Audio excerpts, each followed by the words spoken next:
네, 작가님 이렇게 전시 작품 출품해 주셔서 우선 감사 인사드리고요. 저희가 본 전시에 있어서 좀 짧게 인터뷰 부탁드리도록 하겠습니다. 네, 먼저 첫 번째 질문을 드릴게요. 자, 첫 번째로 제가 이제 여쭤보고 싶은 거는 이번 전시 작품의 주제에 있어서 좀 어떻게 좀 접근하고 어떠한 방식으로 풀어가셨는지 좀 자유로운 답변 부탁드립니다. 네. 안녕하세요. 저는 김비석이고요. 이번 공간의 관계 전시를 처음에 이제 큐레이터님과 상의를 할 때 첫 번째 주제가 유토피아랑 디스토피아였어요. 유토피아와 디스토피아 둘 중에 하나를 선택하면 어떻겠냐 뭐 이런 이야기도 있었는데 저는 사실 현상을 주로 작업을 하고 있기 때문에 하나 바라보는 똑같은 현상과 대상을 다르게 보는 관점은 더 좋아해요. 그러니까 하나가 있는데 A가 바라보고 B가 바라보는 게 다르잖아요. 그래서 저는 두 개를 어떤 편을 들지 않고 오히려 유토피아랑 디스토피아라고 불리는 것들에 대해서 분명히 그거는 어떠한 지점이 있을 거다. 그럼 거기 안에는 경계나 아니면 또 틈 같은 게 있을 거다. 그래서 저는 그러한 부분을 한번 해보고 싶다. 누군가에게는 유토피아로 보일 수 있고 누군가에게는 디스토피아로 보일 수 있는 거를 만들면 이번 전시 주제에 좀 맞지 않을까라는 생각으로 작품을 일단 제작하고 기획해서 오늘 전시하게 되었습니다.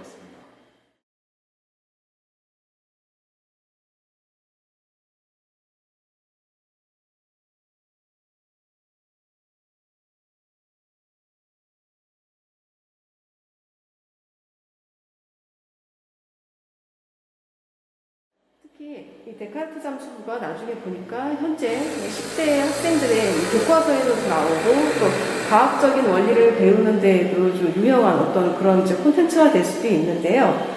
그렇다면 이 작품에 숨어 있는 이 데카르트 잠수부, 바로 여기서 찾을 수 있는 공간의 철학에 대해서 좀 답변을 부탁을 드릴게요. 네. 사실 이 과학 실험을 찾게 된 계기는 사실 제가 학창시절에는 이 실험을 배우지 못했어요. 근데 저는 그 작품을 제작하거나 기획할 때 사실 그런 과학 실험들을 굉장히 많이 찾아보는 편이에요. 되게 재미있는 과학 실험들 중에서 제가 작업으로 이용할 수 있는 것들이 많이 있다고 생각을 해서 그런 것들을 많이 찾아보는 편인데 이번에 이 데카르트 잠수부는 사실 제목을 나중에 찾고 나서는 와 이거 너무 완벽한 제목이다라고 생각을 했어요. 영재로는 이제 칼테시안 다이버로 되어 있는데 또 읽기는 데카르트 잠수부라고 읽더라고요. 근데 사실 뭐 저희가 뭐 철학 잘 모르지만 데카르트 하면은 일단 이원론이잖아요. 두 가지의 어떤 다른 지점이 상반되는 것들이 있는데 그 안에서 이 두 세계를 오가는 것들에 대한 표현이 잠수부로 나타나는 것이고 저는 일단 기획을 그렇게 했어요. 그래서 사실 얘네들은 저는 늘 객체로 생각을 해요. 객체라는 거는 이제 뭐 사람이든 아니면 어떤 하나의 어떤 자연계의 시스템이든 세 개의 시스템이 큰 시스템 안에 들어있고 그 안에서 변화하는 내용들에 의해서 안의 세계가 바뀌고 우리는 큰 세계를 통해서 작은 세계를 바라보는 저는 그런 식의 관점을 가지고 있어요.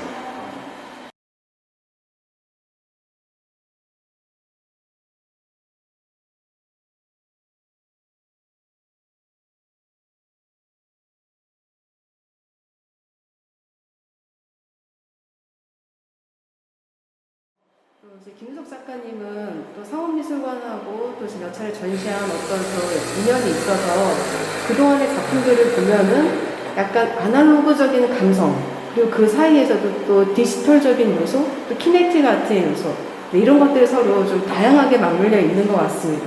그렇다면 이렇게 아날로그적인 감성과 디지털적인 어떤 키네틱 움직임, 이런 것들 사이에서 이번 전시가 이야기하고 있는 그 공간의 개념하고 좀 어떻게 맥락을 지어서 이해할 수 있을까요?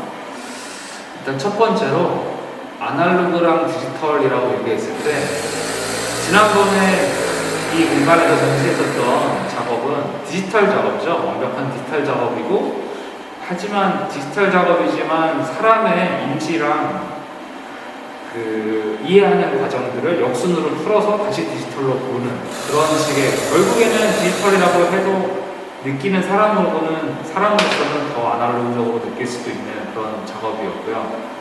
이번에는 이제 제가 생각하고 있는 아날로그는 실제 하고 있는 현실입니다.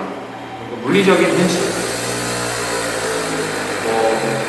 사람들 간의 관계 이런 현실이 아니라 정말 그냥 빛, 바람, 무게, 힘 이런 것들이 작용하는 물리적인 현실인데, 거기 안에 디지털로서 자동성을 좀 더합니다. 저는 아날로그를 제가 좋아할 이유는 제가 주로 작업하는 가장 큰 개념이 무작위성이 있습니다.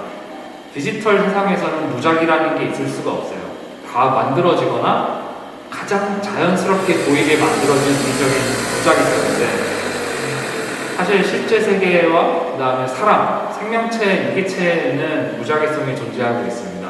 그 무작위성이 저는 가장 순수한 아름다움이라고 생각을 하는 평소 입장이 있어서, 저는 이런 아날로그 작업과 그걸 더 잘 표현하기 위한 디지털을 병행해서 사용하고 있습니다.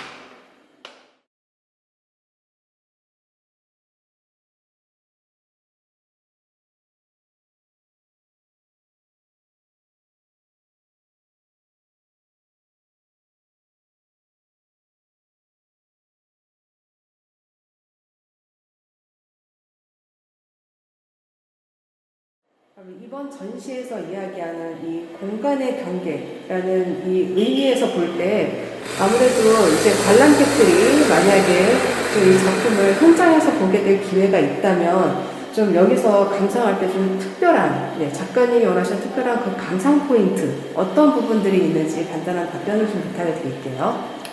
어떻게 생각하시면은 기존 미술관이나 갤러리에서 보시던 작품들이랑은 좀 많이 다르게 느끼실 수도 있는데요. 저는 일단 정적이지가 않고 동적인 게 많아서 보실 때 이제 계속 변화하는 걸 보실 수 있으세요. 근데 사실은 제가 이거를 통해서 무엇을 말하고 싶다라는 거는 제 작품을 다 보시고 난 뒤에 읽어보시면 좋을 것 같고요. 사실 작품 감상법은 다른 게 없습니다. 두 개의 작품은 성질이 되게 달라요. 그래서 얘 같은 경우에는, 데카르트 작품 같은 경우에는 여기 하나하나 떨어지고 올라가는 것들을 계속 알아보시면서 무엇을 느끼시는가는 다 저는 사실 관객의 몫이에요. 그래서 제가 어떤 걸 느끼라고 말하지는 않아요. 한 식물로봇 같은 경우에는 약간의 이해가 좀 더 필요하면 더 많은 걸 알릴 수 있는 내용인데, 둘 다 사실은 다 인공지능이랑 이런 사이버네틱스 개념들에서 나온 개념들을 과학 실험들이나 이런 것들을 가지고 풀어낸 작업이긴 합니다. 저는 이러한 무작위성과 어떤 불확실성 같은 거죠.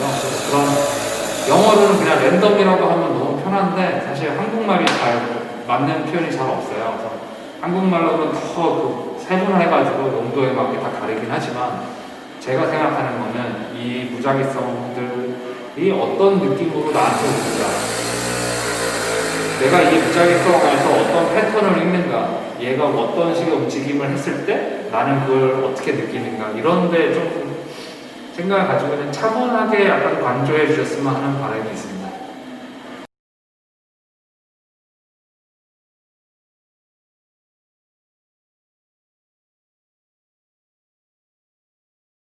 그러면 마지막으로 이제 미술관에 좀 어떤지 새로운 프로그램하고 함께 좀 연계된 질문을 드리고자 합니다. 특히 상업미술관은 좀 이렇게 사회적으로 이제 문화 소외 계층이나 좀 이제 문화 참여가 어려운 계층들을 위해서 조금 더 이제 미술관의 물성을 낮추고자 하는 노력을 많이 하고 있고요. 특히 미술관의 최근에 어떤 저희의 성과를 보면은 이제 경증 치매 어르신이나 발달장애 아동들이 미술관에 와서 작품을 감상하거나 또는 저희가 직접 찾아가서 교육을 하는 이러한 사업들을 많이 진행을 하고 있습니다. 그래서 만약에 작가님이 이제 생각해서 보실 때 이번 작품의 어떤 전시 관람 또는 만약에 지금처럼 이제 코로나 시대에 이제 언택트 시대에 있어서 만약에 경증 치매 어르신을 위한 예술 치료나 그들이 예술 참여할 수 있는 키트를 마련한다든지 또는 발달 장애 아동들을 위한 이런 이제 예술 그리고 이런 이제 과학 예술 융합형 키트 같은 걸 만든다. 이런 측면에서 볼 때 좀 어떻게 적용할 수 있는지 좀 개인적인 의견을 부탁드리겠습니다. 이제 꼭지가 굉장히 많은 이야기인데요. 일단 머릿속에 생각나는 대로 말씀을 드리면 첫 번째 꼭지로 사실 저는 그 스템 아트가 들어간 스템 그 프로그램을 여러 개 하고 있습니다. 그래서 이런 과학 키트, 예술과학 키트를 많이 제작을 해왔는데요. 사실 이런 형태 같은 경우에는 물이 들어가고 수조 형태라서 사실은 그 여러분들 중학생 과학 실험 키트 보시면 다 페트병에 넣어서 이렇게 하게 되어 있는데 그런 식으로 해봐도 되지만 식물 로봇 같이 조명이 들어가거나 움직임이 들어가거나와 같은 키트들도 또 만들어 보실 수 있어요. 그래서 그러한 점은 만약에 상업미술관과 교육 프로그램에 연이 닿는다면 또 다른 일이 될 수 있겠고요. 두 번째로는 언택트 시대의 소외계층을 위한 미술 관람은 사실 너무 어려운 내용이에요. 방법이 거의 없다고 봐야 될 정도로 지금 대안이 저도 맨날 찾고 있는데 잘 없는 쪽이긴 한데 저는 개인적으로 그 그림을 보는 방법과 이런 식의 키네틱 아트나 미디어 아트를 바라보는 방법을 같이 해줬으면 좋겠어요. 그림은 그림으로서 있기 때문에 쉽게 사람들이 이미지를 대하고 이제 자기가 이렇게 동화돼서 많이 하죠. 근데 사실 이런 작품은 보통 이게 또 작품이야라고 하는 분들이 많으실 거고 두 번째로는 움직이네 하고 끝나시는 분들도 많으실 수 있어요. 근데 이제 얘도 하나의 어떤 움직이는 이미지라고 생각을 해주시고 저게 움직이는구나. 근데 쟤는 왜 움직일까? 왜 과학적으로 생각하셔도 좋지만 오히려 그렇게 말고 왜 쟤네 둘은 올라가 있는데 왜 너는 떨어지니? 이렇게 바라보시면서 느끼실 수도 있죠. 사실 저는 약간 그런 불합리한 걸 더 많이 생각을 하고 있었어요. 그런 것들을 어떻게 녹여내 사실은 과학이기 때문에 정확하게 제어를 할 수는 있어요. 일부러 정확하게 제어를 안 하고 있는 거예요. 그런 여지를 남겨두기 위해서. 그래서 그런 부분들을 좀 재밌게 봐줬으면 좋겠고 어르신들은 잘 모르겠어요. 친애는 정말 제가 어떻게 할 방법이 없지만 그 어린이들 같은 경우에는 그래도 아무래도 저희가 이공계 기술을 많이 쓰고 하다 보니까 과학 실험도 많이 하고 그런 식으로는 교육 프로그램과 작품을 엮어서 같이 보거나 관람할 수 있는 그런 식의 시도들은 충분히 가능하다고 생각하고 있습니다.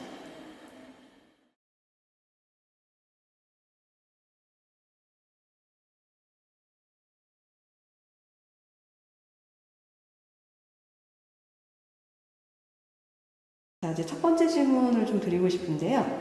자, 이번 작품의 주제는 좀 어떠한 방식으로 접근하고 풀어가셨는지 말씀해 주실까요? 제가 이제 관람객으로 하여금 사실 제일 첫 번째로 기대했던 대답이 예쁘다예요. 그러니까 인간이라면 본능적으로 예쁘다라는 것에 대해서 되게 소유하고 싶고 그리고 유지하고 싶어하는 그런 본능을 가지고 있는데 한편으로는 굉장히 아이러니했던 게 우리가 자연을 보면서 꽃을 보면서 예쁘다 아름답다라고 감탄을 하지만 그것을 보존하기 위해서 하는 노력은 그에 비해서 적다라고 생각을 하거든요. 그리고 지금 세계적으로 환경 이슈에 대해서도 좀 많이 불거지고 있는데 그 부분에 대해서 한 번 더 생각할 수 있는 작품을 만들므로써 작가로서 관람객들에게 좀 더 쉽게 다가가고 싶어서 이런 작품을 하게 되었습니다.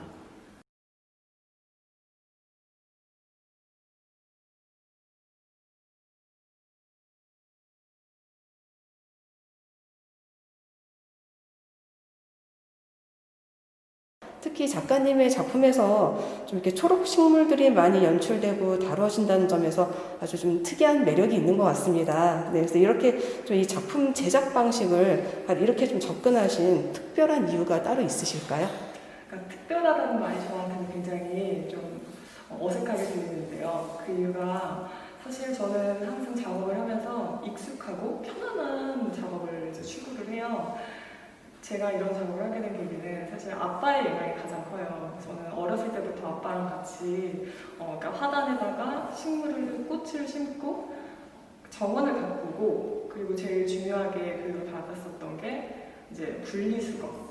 거기에서 가장 영향을 많이 받아서 자연을 항상 보존하고 사랑하라고 배웠거든요. 그러면서 이제 이런 작업으로 이제 발전을 하게 되었습니다.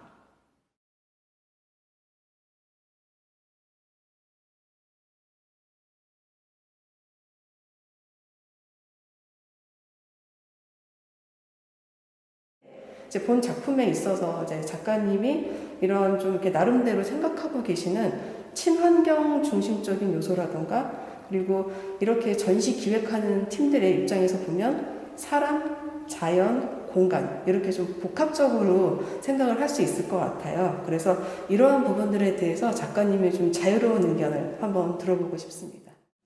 사람과 자연과 공간은 화합의 공동체라고 생각을 해요. 거기에서 균형이 깨지면 균열이 생기고, 그리고 어느 쪽이든 간에 피해를 입을 거라고 저는 생각을 하거든요. 근데 지금 그러한 피해 현상들이 현실적으로 나타나는 것을 보면서 예술가로서 조금이나마 그 균형을 찾을 수 있는 그런 합일점들을 좀 생각해보고 싶었습니다.